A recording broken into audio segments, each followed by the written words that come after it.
All right, welcome everybody to the Konflux community call. Today is September 25th, and thanks for attending the call. As a reminder, this is a public community call. By participating in the call, you are agreeing to the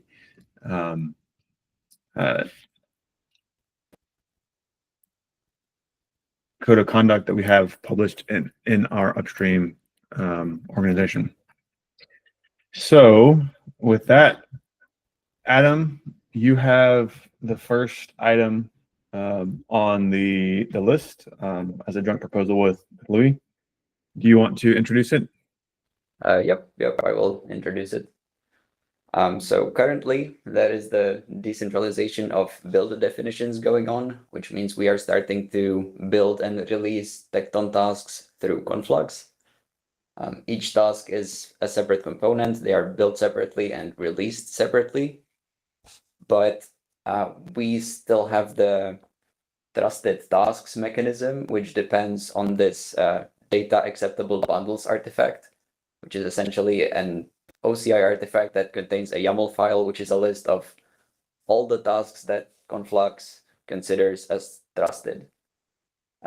Our current release pipelines for Konflux tasks do update this artifact, but they are not really ready for this decentralized environment where all the builds and releases can run in parallel. There's a risk that the release pipeline will break the content of this data acceptable bundles artifact.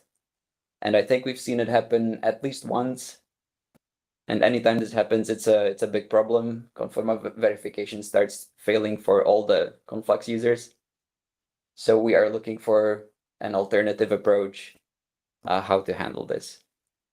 The basic idea of the alternative approach is that we get rid of this data acceptable bundles artifact completely, and we trust Tekton tasks that are released through Konflux implicitly, at least if they are released to the Quay.io Konflux CI Tekton catalog organization, which is the one that we own, where we will be releasing tasks through Konflux, which should get rid of the problem where the data acceptable bundles artifact can break, because there will not be one anymore. But by doing this, we lose the mechanism that allows tasks to expire. Currently, anytime we release the same, well, a new revision of the same version of a task, let's say we are releasing the version 0.5 of the build task, we release the same version multiple times, and anytime we release the same version again, we want the older revisions of the same version to expire. I think they expire in a month or maybe 2 months, I'm not really sure. So by getting rid of this data acceptable bundles artifact, we would lose the expiry mechanism. And Louis proposed an alternative, which is to start actually properly versioning the tasks, not re-releasing version 0.5 over and over again, but actually properly using semantic versioning and introducing an alternative expiration mechanism based on semantic versions. Now, I don't have a good understanding of how this mechanism would work yet. So Louis, if you have some more thoughts on that, if you'd like to share, that would be great. Yeah, I think one of the ideas that has been talked about in the past is, so Conforma, you can provide arbitrary kind of data to Conforma that policies can take into account when they're being evaluated. So we could introduce something that says the minimum required version for Builder is 0.5.2, right? And then over time, that can be updated to the next version. And we can automate some of this process so it's not this tedious thing that we have to do often. But the important thing is that when we release a new task today, we don't have to update that version right away. Like we can do that ad hoc. We can wait depending on which requirements we have. But it also gives us a mechanism to say, hey, this version that 0.5.6 is really bad. So we're only going to give you a week to move out of that. Like that will give us that sort of control over this blank expiration that we have today, which is either 30 or 60 days. I don't remember exactly. But it just gives a lot more flexibility in terms of what we can do in terms of which version is actually required. Yep, makes sense. Thank you. So I think for us as the maintainers of Tekton tasks, the biggest change would be that we do actually have to start versioning the tasks properly, like bump the version on each change, not just every time that we make breaking changes. So for everyone else here who is maintaining any Tekton task, I would like to ask you if that sounds okay to you, if you would be okay with versioning the tasks according to Semver and making the changes, bumping the versions for each batch. Go ahead, Andrew. Is the requirement, so bumping versions for the tags is simpler than it would be, or auto bumping versions for tags is simpler than it would be for auto bumping versions for the like annotations or for the version of the task itself. Is the requirement to bump the tag versions, to keep the tag versions in parity with the versions in the task? Like what exactly is the requirement? And the reason that I ask is I know that there's some folks that have experience working with the release catalog, and they used to have task versions or versions in all the tasks that were bumped.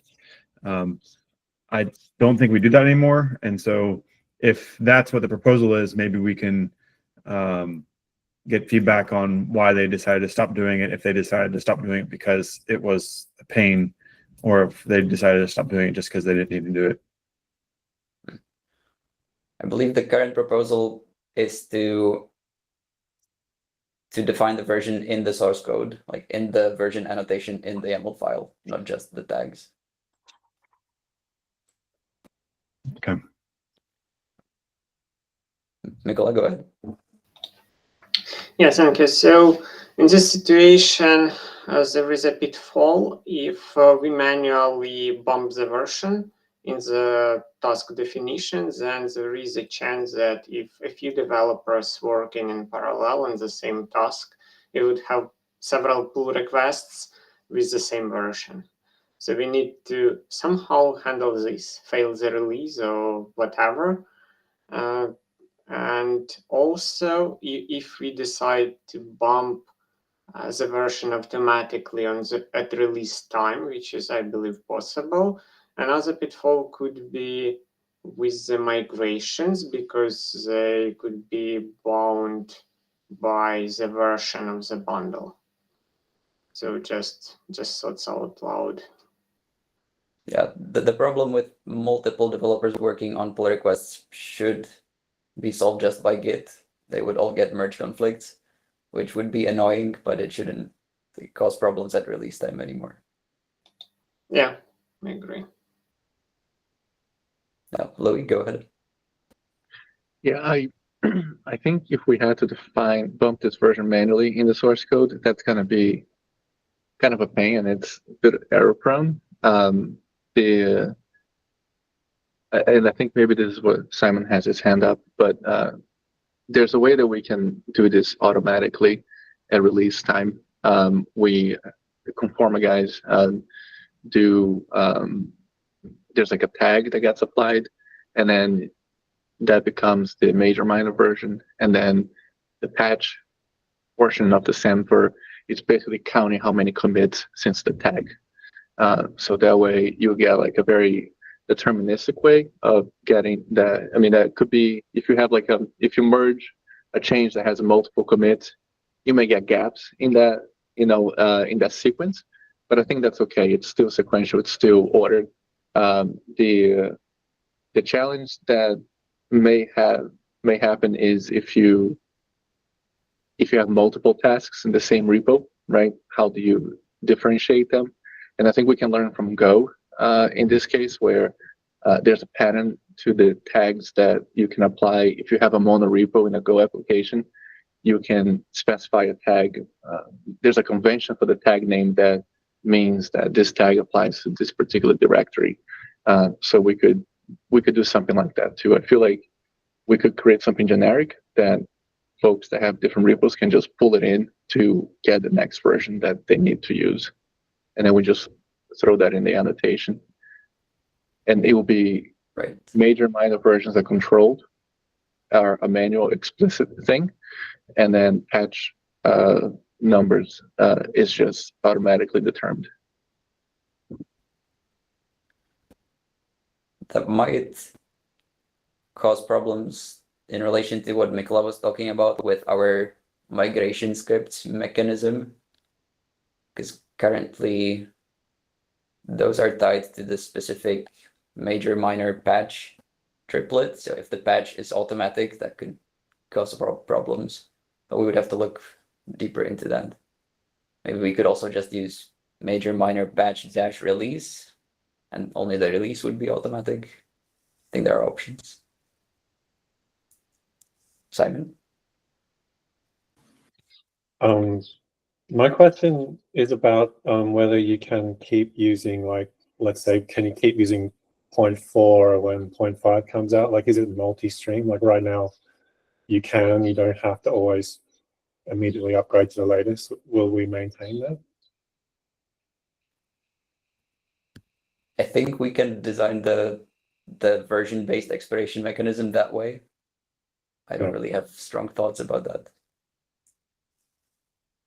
Yeah, it's kind of a minor detail, but it might impact some people who, for some reason, aren't ready to do a minor version upgrade. Maybe there's some compatibility, something they don't want to expire right away or something. Yeah, there might be some reason why we want to maintain that.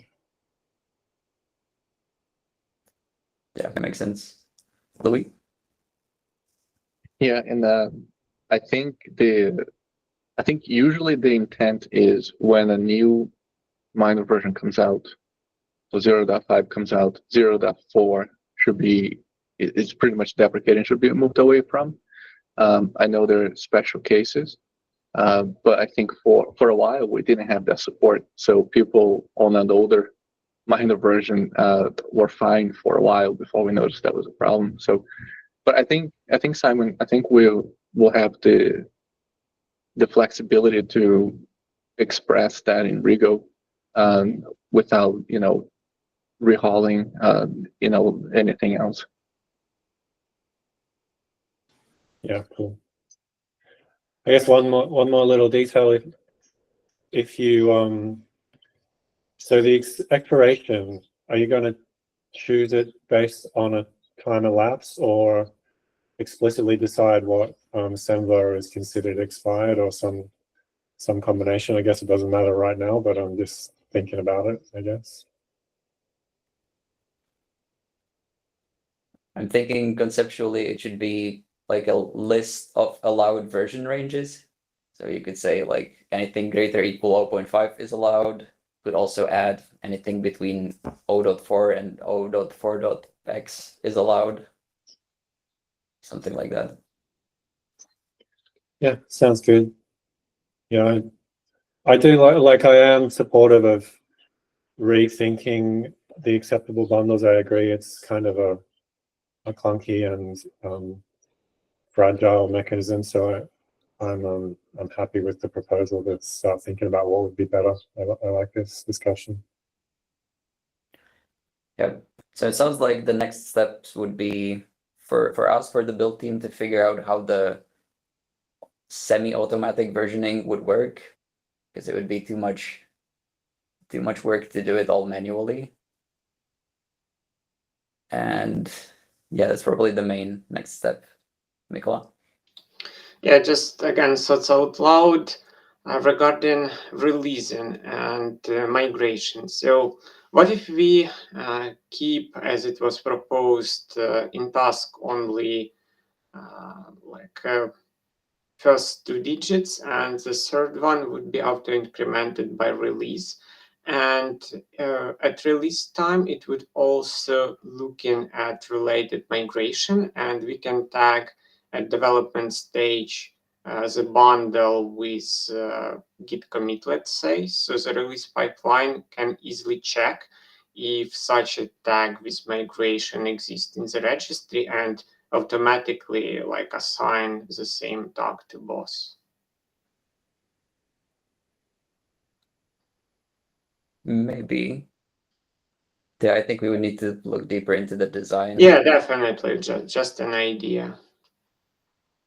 Yeah. Andrew? Yeah, I was going to try and have a discussion about the trust model for this, but I think I'll defer conversation to an ADR. As Louis asked in the chat, is an ADR needed? I think that would be beneficial. Once the ADR is written, make sure to announce it on this channel to start on this call to start that 2-week timer. We do have 2 other topics, and so I wanted to make sure that we had time for those. Yep. I can take the ADR as an action item and we can move on. Okay. Thanks, Adam and Louis, for bringing this up. Thanks, guys. All right, Louis, don't go far. There's another topic from Jens and Louis this time. Introduction for Hermetic build for Rust-based projects. Yeah, and I can give a little introduction, but Jens is the expert here. So the TPA product is written in Rust, and they are running into issues where the Rust toolchain that Red Hat provides is not new enough to build their source code, even though they seem to have a pretty conservative stance on the project regarding which features from the language they use. When you're pulling in dependencies, those may be using the newest and greatest features of Rust. So this all sounds very familiar if you replace Rust with Go. We've seen this over and over again. So Jens has a proposal on how to address this for the Rust toolchain. He shared with me. I asked him to share with his audience. My understanding is that it's still something that is being discussed and it's not finalized, but I thought this audience would benefit from hearing this proposal and may provide some useful insight in what Jens is looking at. So Jens, take the floor. Yeah, thank you. Yeah, that explains it pretty much. So despite the fact that we do not or not necessarily use newer features, our dependencies may choose otherwise. And so if you want to build our application, then we have to have a newer version of Rust. I think the current status is of that RHEL has Rust 1.84, which is actually also like a major change in the Rust edition. So there is like every now and then a Rust edition change, and we're missing that as well, which includes like different defaults for the language, how all the stuff works. So the problem is right now I think RHEL has 1.84 and the most recent Rust version is 1.90, and the plan for RHEL is at the end of the year to deliver 1.89, I think. So, and even at that point Rust will have moved along, and there are newer versions. I think every 6 weeks there's a new Rust version, and some of the projects just adopt that because it's a pretty stable, straightforward process. So I think that like the plan we've come up with now is to create a build container for the Rust compiler, because you can build Rust yourself based on a source tarball. You download a tarball and then you build the whole thing, and then you have a new Rust version. That requires Rust as well. and a few other toolkits for tools for building stuff. However, Rust gives you the guarantee that you can build the version n+1 with the version n, which means we have in RHEL version 184, and with that we can build 85, and then we can use that to build 86, 87, and so on. So we can move up the chain until the most recent Rust version, and use that for building them. We had a chat with BroadSec about that approach, and that seems okay for them. So that would solve the problem of having a newer Rust version available for compiling the application. Now, there's a second problem that we face afterwards, because we can then use that Rust compiler to compile using Konflux. Like we have a build container, and the build container can build our application. However, we also need to pull in dependencies ourselves. Those dependencies come in via Cargo. Cargo is the package manager for Rust, downloading from crates.io, and Konflux has the ability to have an Hermetic build using, I think it's called Hermeto Cache 2, to download those dependencies, store them elsewhere, so that you can use them for the build process. That all runs in a, I think it's prefetch container, but what's interesting is that the tool Hermeto actually just calls out to Cargo, and it's a Cargo from RHEL, so that means it's also an older RHEL version being used there, like an older Rust version coming from RHEL. The problem with that is that we cannot use Hermeto in like the Hermeto that is being provided by Konflux right now. The current idea for workaround there is to build a tarball for our application, including all the vendor dependencies on our upstream project, and use that instead. But that is far from ideal, because you basically have a single source tarball in the SBOM then later, to my understanding, and that's it. And this is the point where we definitely need to have a better way of dealing with that on the Konflux side.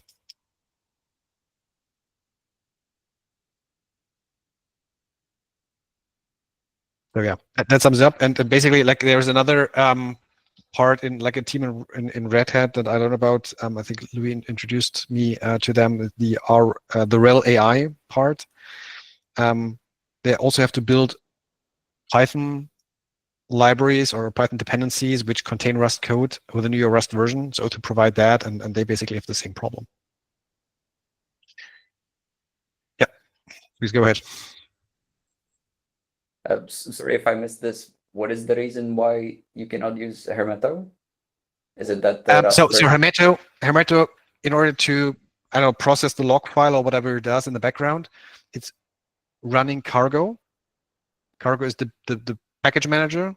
And the Rust version is too old, or the Cargo version? Exactly, the Cargo version is too old, so it just refuses to run for that project, because it says the version is not the right one.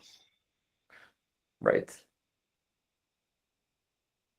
So basically, we need newer Cargo versions, both for like the builder images, where you would actually compile the source code, and for Hermeto, right? Yeah.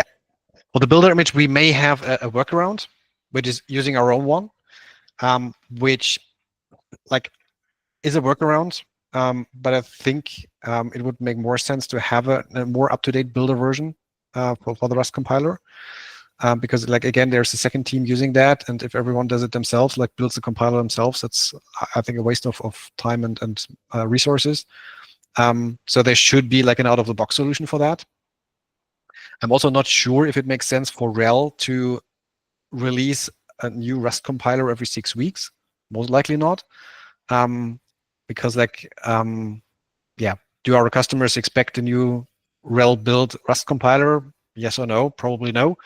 But on the Konflux side, building our applications based on Rust, the new Rust version, I think that makes sense to have that.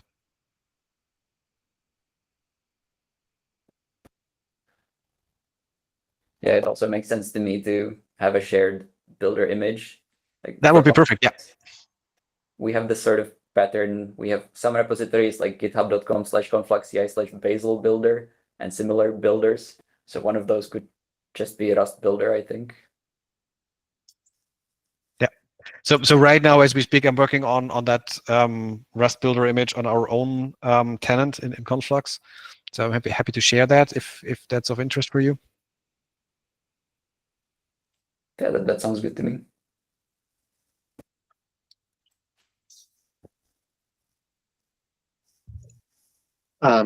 The if we build that Rust builder image in Konflux CI, and I'm assuming that this will mean that we'll have to figure out the ownership. Jens, I'm sure that you'll be willing to continue help supporting that. And can that image, can the Rust and the cargo toolchain from that image be copied into the Hermetic image? Is that something that we can explore? Definitely. So what is happening in that container? So there's a two-layer approach. One is like taking a rel container, installing a few RPMs, and then start building the Rust compiler versions, storing them in the container, including all the intermediate stuff. But then the final step is to create a new container, just copy over from that builder the most recent Rust version that you wanted, and put that into that container. So the container, the final container is not that big and contains all the clutter from the previous builds. So yes, definitely that container can just be used to run Rust in that version that was copied over. And since Rust is backwards compatible, having the most recent Rust version should guarantees you to be able to process all the old stuff in addition. Are there any concerns from the Hermetic maintainers of doing that?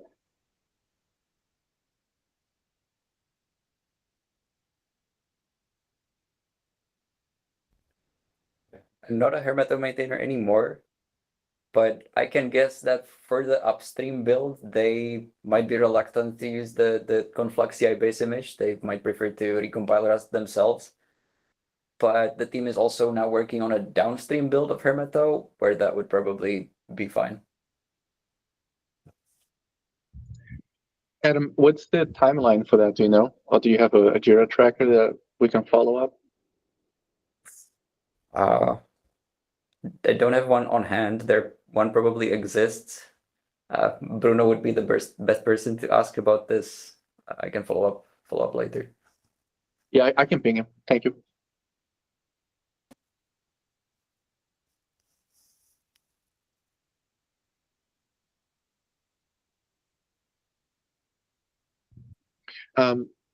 Jens, does that seem like a good path forward?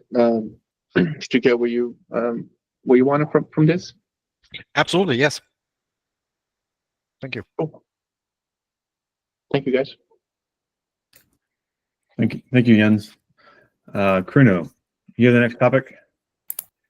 Yep, thanks. So, as you know, as we probably most of you know, we are all working hard to start hermetically building all of our images using Konflux, and we, the integration team, have run into an issue because we have two images that are rebuilt daily, namely the Clem AV and Claire images, which basically are rebuilt with the newest version of the database every day. And the issue here is that basically that currently it's not feasible to build these builds using Hermeto, because we need to basically know in advance the SHA of the change of the changed file, and you cannot know that until you've done the online update. So we have had already some discussions on this topic, but we are looking into is this is feasible to do in Konflux in the first place, and if it is, what should it be the process be? We definitely want to do it as natively or as Konflux natively as possible. So we are definitely looking for advice and guidance on this. This might not be the only cases of this approach being needed.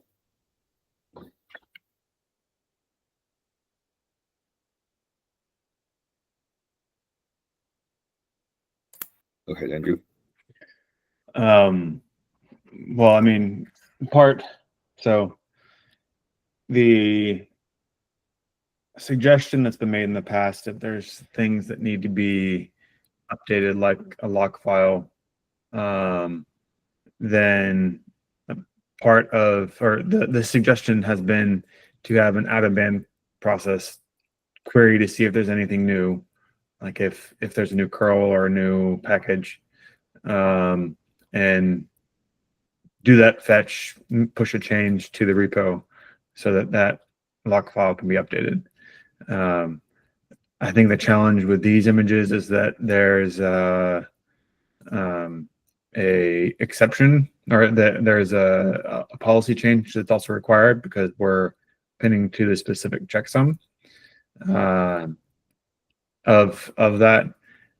This honestly might be a reasonable case for having a exception for a hermetic requirement. The alternative, that like one potential alternative, is to have a exception on the checksum. But if you have an exception on a checksum where any checksum is valid, what's the point of it being hermetic? Because then there's well, I guess the point of it being hermetic is that you probably have a more accurate representation of what the checksum actually is, because you do that prefetch. So I guess it's a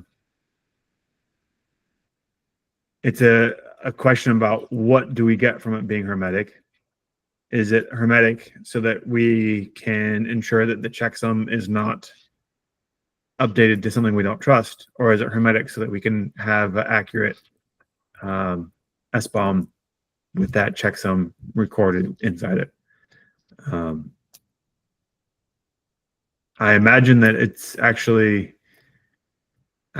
there's a policy that there's an exception you can create in a policy which ignores the requirement for that checksum validation.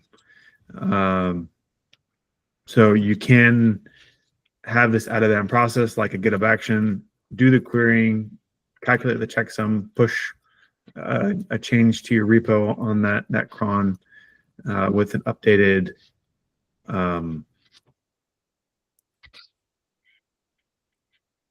checksum, so that generic artifact fetching will work.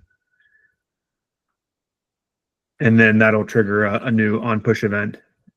But this is just a fine artifact to not require any checksum validation on. Yeah, Karina. So yeah, we did a POC of using a GitHub action to basically update the database, because that's the main way how to do it.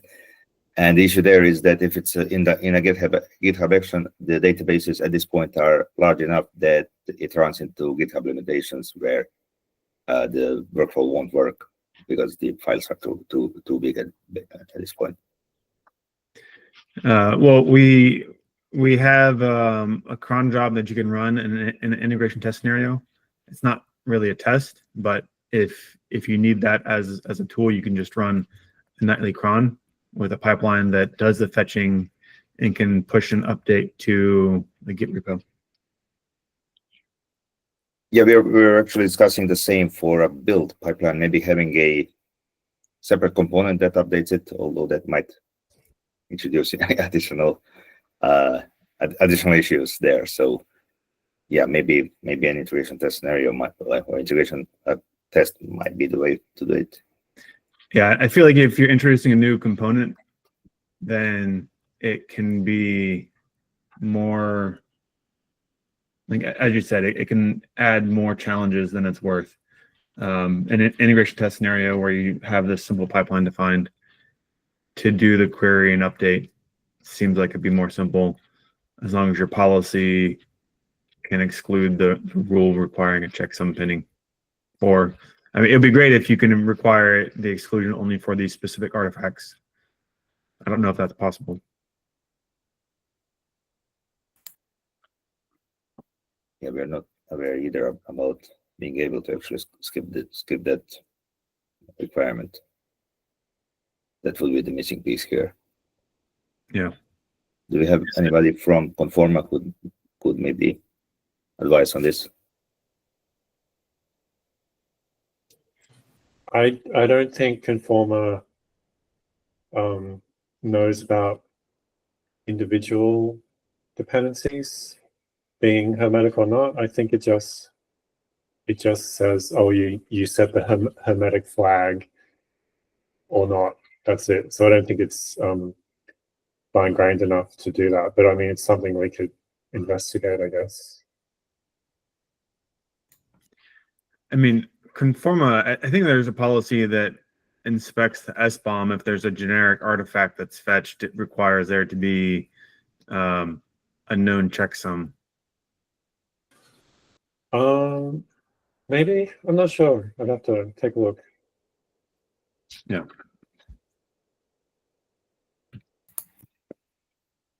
So would it be okay if I raise the thread in probably the integration forum to follow up on this? I think that sounds reasonable. And if we don't have the ability to have an exception for only that one artifact that's in the SBOM, then we could have a generic exception for this policy rule for now. And then once we have support for allowing exceptions for individual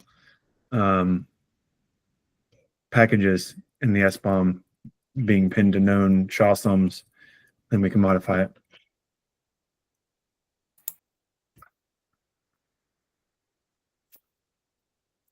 Go ahead, Louis.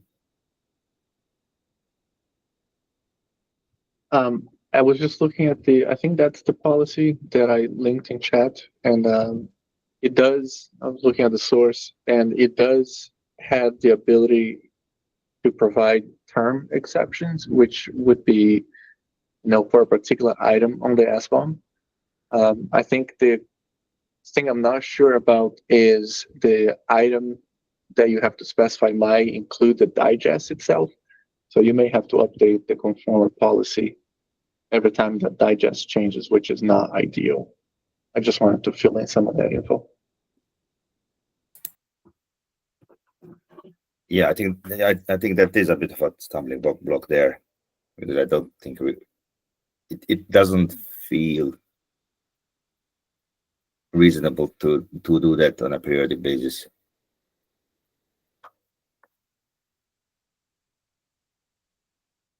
You could. The other thing that, and I'm just, I don't know if that's true or not, Kruno, so something that needs to be investigated. But if it does include the digest, it may be worth considering if that needs to change on the conformer policy, because the point of these terms is to allow folks to use them for exceptions. And if they're not very useful, then we should rethink how that's expressed. That's a fair point. So, okay, I think we have enough to go on, but so basically we can definitely follow up online and investigate if we can have items either on Conforma, or we definitely expect to have items on the integration team side to go forward with this.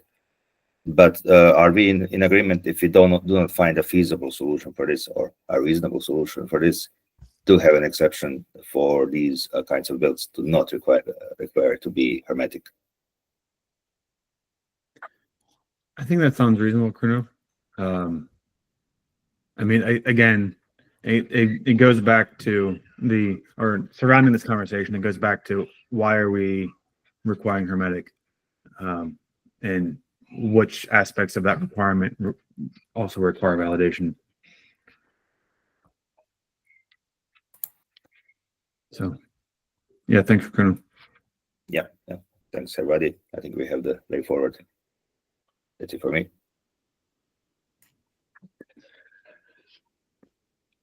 So that's all the topics we have. The KGC met yesterday, and we did a review of the ADRs. I did not go over that at the beginning. Ralph, would you like to? I know you joined. Would you like to provide a brief summary of the ADR statuses? Sorry, I don't know if I can. Let me give me just a moment to pull up the the list.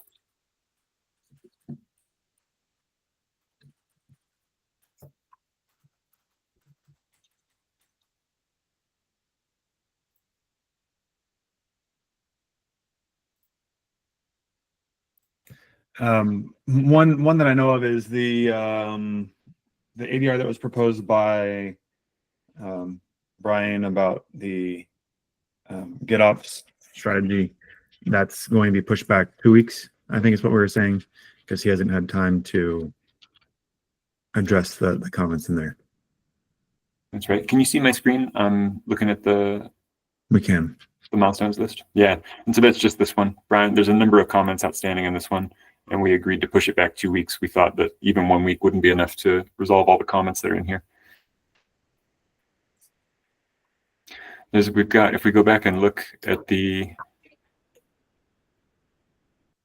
list of milestones here, there's one coming up sooner, which is next Wednesday, and we've got 4 in the bucket there.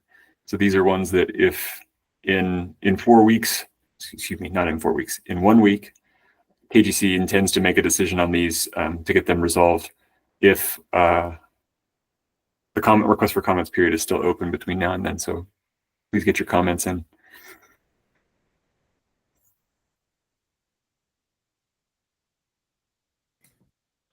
Thanks, Rob. Are there any other comments, questions, conversations that folks want to have today?